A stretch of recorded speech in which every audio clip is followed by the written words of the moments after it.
Selamat pagi Bapak Ibu Saudara yang dikasihi Tuhan dimanapun berada. Pada kesempatan kali ini kita berjumpa kembali dalam channel YouTube GKJ Logosari. Dan kali ini bersama-sama kita akan menyiapkan hati dan juga pikiran kita untuk memasuki perjamuan kudus yang akan dilakukan besok tanggal 11 Juni. Bapak Ibu Saudara yang terkasih, bersama-sama mari kita bersatu di dalam doa. Tuhan Allah, Bapa yang Maha Kasih, kami sungguh mengucap syukur Tuhan pada saat ini bersama dengan jemaat GKJ Logosari di berbagai tempat. Kami boleh bersama-sama menyiapkan hati dan pikiran kami untuk mengikuti perjamuan kudus. Kiranya Tuhan memberkati kami semua satu persatu. Biarlah kami boleh mengikuti perjamuan kudus dengan baik. Kami boleh menyiapkan diri kami. Dan pada saat ini ya Tuhan, bersama-sama kami hendak mendengarkan sabda firman Tuhan dalam rangka menyiapkan hati kami. Kiranya Tuhan memberkati kami satu persatu. Biarlah kami semua boleh mengerti apa yang menjadi sabda firman Tuhan dan melakukan di dalam kehidupan sehari-hari. Terima kasih Tuhan Yesus. Amin. Bapak Ibu Saudara yang terkasih, pada saat ini bersama-sama kita akan membaca firman Tuhan dari surat Efesus. Kita akan membuka dari surat Efesus 2 ayatnya yang ke-8.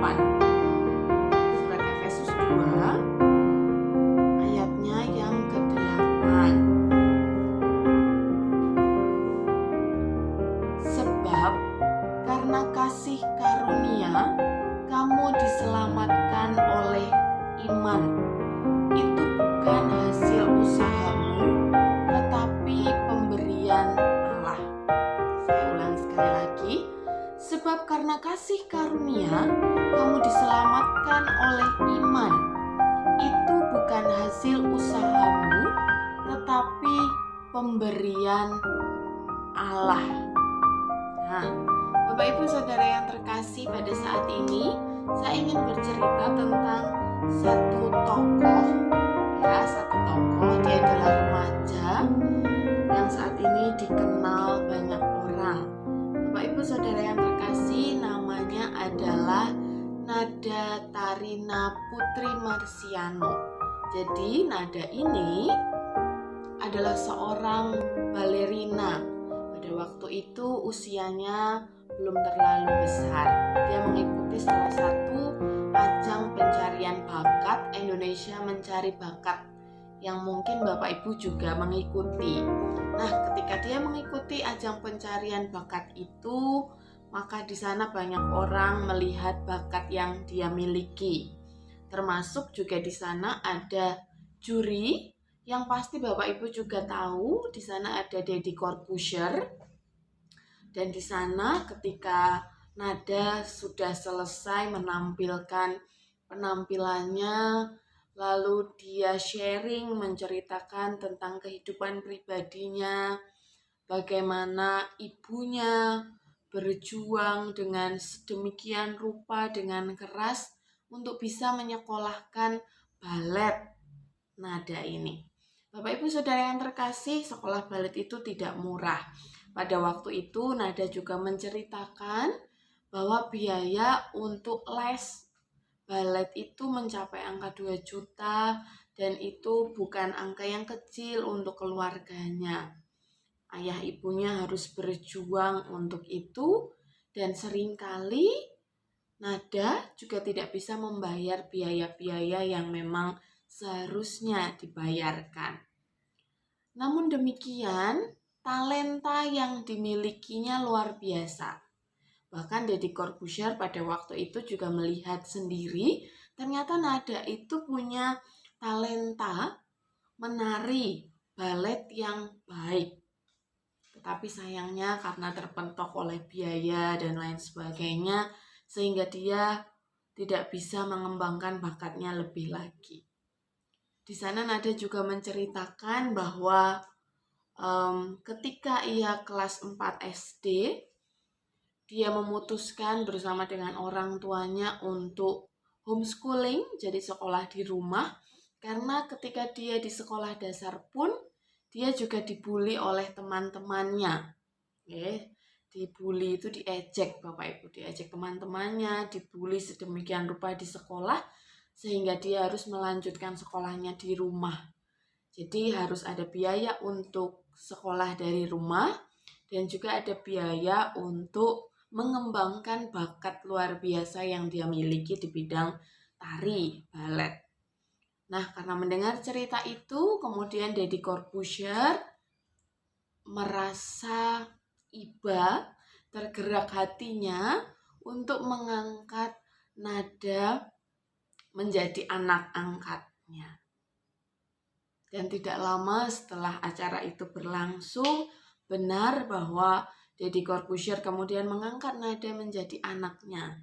Dan saat ini Bapak Ibu bisa mengikuti atau melihat di YouTube bahwa nada sungguh-sungguh dibesarkan, dididik seperti anaknya sendiri, bahkan juga disekolahkan, boleh mengembangkan talentanya dengan baik. Saat ini pun juga mengembangkan channel YouTube untuk remaja bersama dengan Aska, putra Deddy Corbuzier, dan pengikutnya, followersnya di YouTube juga luar biasa, semakin hari semakin bertambah. Banyak kaum muda yang menganggap mereka sebagai trend center. Bapak Ibu Saudara yang terkasih, kalau kita perhatikan kehidupan nada dari yang sebelumnya sampai pada yang sekarang itu sudah berubah 180 derajat. Kalau sebelumnya dia harus homeschooling karena di sekolah dia dibully, sekarang dia tidak lagi dibully. Bahkan teman-temannya ada banyak sekali, followersnya banyak sekali. Yang dulunya dibully, sekarang punya banyak followers. Yang dulunya dia tidak bisa mengembangkan bakatnya dengan baik, sekarang dia mendapatkan dana yang cukup untuk mengembangkan bakat yang dia miliki. Yang dulunya mungkin ia berkekurangan, sekarang dia bisa melakukan apapun yang dia ingin lakukan bersama dengan ayah angkatnya. Meskipun demikian, ia juga masih menjaga relasi dan dekat dengan orang tua kandungnya. Bapak Ibu Saudara yang terkasih, poin garis besar yang bersama-sama kita pelajari dari kisah ini sebenarnya adalah tentang kasih karunia. Kasih karunia itu didapatkan seseorang dengan cuma-cuma, bukan karena hasil usahanya sendiri, tetapi karena pemberian. Dalam contoh cerita yang tadi, itu adalah nada yang mendapatkan kasih karunia dan Deddy Corbuzier yang memberikan kasih karunia. Sehingga ia diangkat sebagai anaknya, dianggap seperti anak sendiri dan kehidupannya berubah. Demikian juga seperti jemaat Efesus di ayat teks yang tadi kita baca. Dahulu jemaat di Efesus itu tidak mengenal Tuhan Yesus. Tetapi karena Paulus kemudian datang, Paulus memperkenalkan mereka kepada Tuhan Yesus. Perlahan-lahan mereka boleh mengenal Tuhan Yesus, mereka boleh mengikuti Tuhan Yesus, melakukan apa yang diajarkan oleh Tuhan Yesus. Mereka diselamatkan dan kehidupan mereka juga berubah. Sama seperti nada 180 derajat. Yang sebelumnya orang-orang di Efesus itu menyembah berhala, sekarang mereka menyembah Tuhan. Yang sebelumnya jemaat di Efesus itu hidup dengan cara hidup yang lama, yang buruk, yang tidak berkenan bagi Tuhan.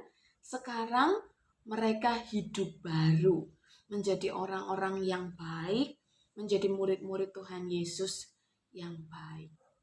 Bapak Ibu Saudara yang terkasih, kalau kita sekarang mengenal Tuhan, kalau kita sudah diselamatkan oleh Tuhan, kalau hidup kita sudah diubahkan oleh Tuhan, itu semua adalah kasih karunia Tuhan yang diberikan Tuhan kepada kita dengan cuma-cuma. Bukan karena hasil usaha kita, tetapi karena Tuhan menyayangi kita, maka Dia memberikan kasih karunia. Maka Ia menyelamatkan, maka Dia membimbing kita sehingga hidup kita berubah. Setiap hari semakin baik, semakin baik, semakin baik. Bapak Ibu Saudara yang terkasih, itulah mengapa kita harus melakukan perjamuan kudus setiap kali. Karena sebenarnya perjamuan kudus ini mengajarkan kepada kita untuk mengingat kasih karunia yang telah Tuhan berikan kepada kita. Mengajarkan kepada kita untuk mengingat, oh iya, saya diselamatkan. Oh iya, dulu saya tidak kenal Tuhan, sekarang saya mengenal Tuhan. Oh iya, dulu hidup saya rusak, sekarang semakin saya mengikut Tuhan, hidup saya semakin hari semakin baik. Pelan-pelan Tuhan perbaiki hidup saya.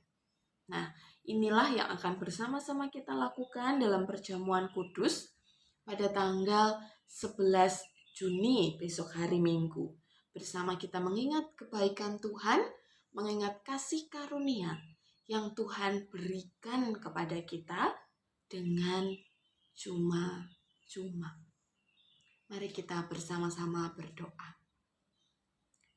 Tuhan Allah, Bapa yang Maha Kasih, kami sudah mengucap syukur Tuhan, jikalau pada saat ini kami bersama-sama boleh mendengarkan firman Tuhan, kami bersama-sama boleh belajar betapa Tuhan mengasihi kami, betapa Tuhan sudah menyelamatkan kami dari kehidupan kami yang sebelumnya.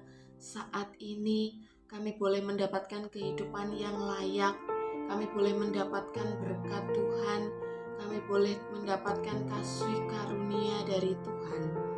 Itu semua Tuhan boleh kami syukuri. Dan besok Minggu tanggal 11 Juni, baik itu dalam ibadah pagi maupun dalam ibadah sore, kiranya Tuhan memberkati kami satu persatu. Biarlah kami semua boleh mengikuti perjamuan kudus dengan sungguh-sungguh. Biarlah kami semua boleh mengerti makna perjamuan kudus yang kami ikuti.